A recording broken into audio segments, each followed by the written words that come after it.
Hello friends, তোমরা কেমন আছো? আশা করি খুবই ভালো আছো। সকাল সকাল রেডি হয়েছি, কারণ আমরা যাব বেড়াতে যাচ্ছি সিকিম। আর তোমরা থাকো আমাদের সাথে। আর আমি চলে গেছি শিয়ালদা স্টেশন থেকে আমাদের ট্রেন ছিল, এবং সেই ট্রেন ধরে আমরা চলে যাব এই যে উত্তরবঙ্গ এক্সপ্রেসে আমরা বসে গেছি। এবং সারা রাত কাটানোর পরে সকালবেলা গিয়ে নামবো এনজিপিতে, এবং ওখান থেকে আমাদের গাড়ি বুক করা আছে।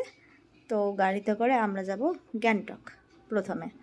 তো সকালবেলা দেখো, নাবার কিছুক্ষণ আগে বাইরের প্রাকৃতিক সৌন্দর্য একটু উপভোগ করছিলাম, একটু মজাও করছিলাম সবাই মিলে।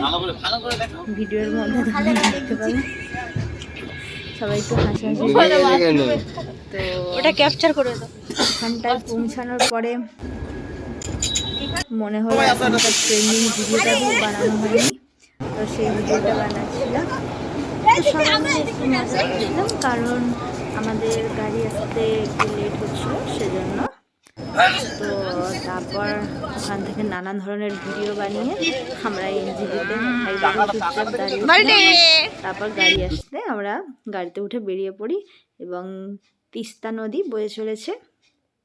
গ্যাংটক যাওয়ার রাস্তা পুরোটাই তিস্তা নদীর সাথে সাথে আমাদের যেতে হবে। তো আমরা যাচ্ছিলাম এবং তার প্রাকৃতিক সৌন্দর্য উপভোগ করছিলাম। তো সবাই মিলে মজা করতে করতে আমরা আস্তে আস্তে পৌঁছাবো গ্যাংটকের দিকে। প্রায় 4 ঘন্টা 4.5 ঘন্টার রাস্তা, এরকম একটা টাইম লাগে। তো বেশ ভালোই লাগছিল, সবাই মিলে মজা করছিলাম। এবং ওখানটায় সাইডে মন্দির ছিল, তো মন্দিরে গিয়ে আমরা একটু পুজো দিয়ে তারপরে আস্তে আস্তে যাচ্ছি। দেখো কত সুন্দর লাগছে তিস্তার নানান ভিউ। আর এই যে ব্রিজটা ধরে আমরা ক্রস করছি, এই ব্রিজটার ওপারেই আছে র্যাফটিং করার জন্য। যদি তিস্তা নদীতে তোমরা র্যাফটিং করতে চাও তাহলে করতেই পারো। আর আমরা তো এখানটায় কিছু ফর্মালিটিস আছে, ডকুমেন্টসগুলো শো করাতে হয়, করছিল। আর আমরা ওই একটু ভিডিও ক্লিপ নিচ্ছিলাম, মজাও করছিলাম। শুনতো ওর নাম, খুব ভীষণ মজা করে সবার সাথে। সিকিম যাওয়ার ব্লগ এখানেই শেষ করছি। সিকিমে কী কী দেখলাম দেখাবো পরের ব্লগে।